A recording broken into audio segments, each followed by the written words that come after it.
அவனுக்காக மனதுருகிறதுக்கு ஒரு ஆள் கிடையாத ஒரு நிலை. ஆமென். அவனுக்காக 5 நிமிஷம் கூட டைம்ஸ் பண்ணி பேச முடியாத ஒரு நிலையிலே அவன் தள்ளப்பட்டவனாய் இருந்தான்.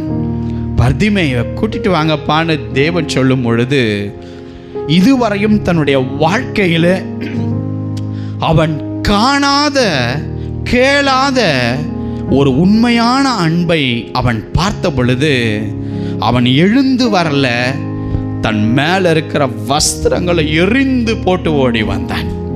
இயேசு கேட்டார், நான் உனக்கு என்ன செய்ய வேண்டும்? அவன் சொன்னான், நான் பார்வை அடைய வேண்டும் ஆண்டவரே. ஹல்லேலூயா. அங்க இருக்கிற எத்தனையோ பிச்சைக்காரன் கேட்டிருப்பான், எனக்கு வஸ்திரம் வேணும், எனக்கு சாப்பாடு வேணும், எனக்கு ஒரு வீடு வேணும், எனக்கு ஒரு வேலை வேணும். அவன் கேட்டான்,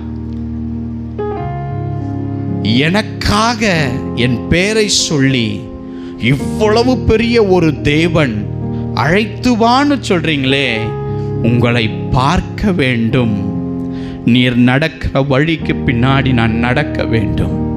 ஆண்டவரே, என் கண்களை நீர் திறந்தருளும், நான் பார்வையிட வேண்டும். இயேசு சொன்னார், நீ போகலாம், உன் விசுவாசம் உன்னை ரட்சித்தது என்று. அவன் பார்வையடைந்தான். ஆனால் எந்த குருடனும் செய்யாத ஒரு காரியத்தை அவர் செய்தார். என்ன தெரியுமா?